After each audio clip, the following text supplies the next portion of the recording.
નમસ્કાર, news at 1 PM સાથે હું છું આપની સાથે ડોક્ટર મહેન્દ્ર જાદવ। વાત કરીએ સમાચારની તો મહત્વના સમાચાર પંચમહાલથી, જ્યાં પંચમહાલના હાલોલમાં ગૌ તસ્કરો બન્યા બેફામ। પંચમહાલના હાલોલમાં ગૌ તસ્કરો બેફામ। હાલોલના સટાક આમલી વિસ્તારમાં ગૌ તસ્કરી કરવામાં આવી।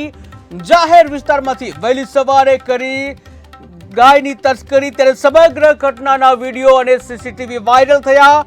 જ્યાં હાલોલ ટાઉન પોલીસ મથક ઉપર સવાલ ઉભા થયા છે, ત્યારે પેટ્રોલિંગ કરતી ગૌ તસ્કરી કરતા લોકોને પકડવાની માંગ કરી છે કે જ્યાં પેટ્રોલિંગ કરવામાં આવે અને ગૌ તસ્કરી કરતા લોકોને પકડવામાં આવે તેવી માંગ કરવામાં આવી છે। તો વધુ મહત્વના સમાચાર કે જ્યાં હાલોલમાં જે ગૌ તસ્કરીનો મામલો સામે આવ્યો છે, પંચમહાલ હાલોલમાં ગૌ તસ્કરો જાણે બેફામ બન્યા હોય, કોઈ પણ જાતનો ડર ના હોય તે રીતના દ્રશ્યો સામે આવી રહ્યા છે। ત્યારે હાલોલના સટાક આમલી વિસ્તારમાં ગૌ તસ્કરી કરવામાં આવી। જાહેર વિસ્તારમાંથી વહેલી સવારે ગૌ તસ્કરી કરવામાં આવી હતી, ત્યારે ગૌ તસ્કરીનો સમગ્ર વિડીયો છે અને આ સાથે સીસીટીવી વાયરલ થયા છે। ત્યારે હાલોલ પોલીસ, જે હાલોલ ટાઉન પોલીસ છે, તેના ઉપર પણ ક્યાંક ને ક્યાંક સવાલ ઊભા થઈ રહ્યા છે।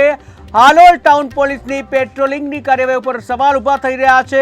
ત્યારે લોકોની પણ માંગ છે કે પેટ્રોલિંગ કરી ગૌ તસ્કરી કરતા લોકોને પકડી અને સજા કરવામાં આવે।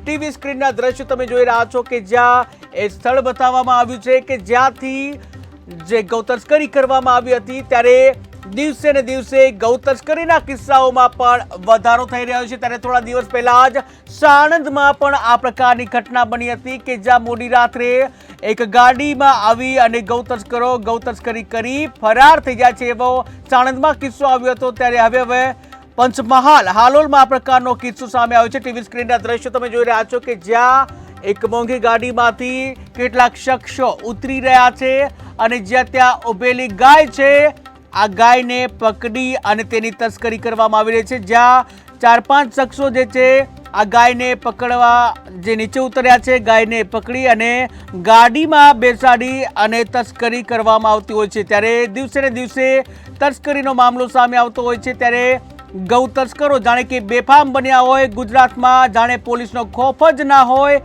તે પ્રકારે ગૌ તસ્કરી કરવામાં આવી રહી છે। ત્યારે જે લોકોની પણ માંગ છે કે પોલીસ દ્વારા પેટ્રોલિંગ કરવામાં આવે અને ગૌ તસ્કરી કરતા લોકો પર કાર્યવાહી કરાય।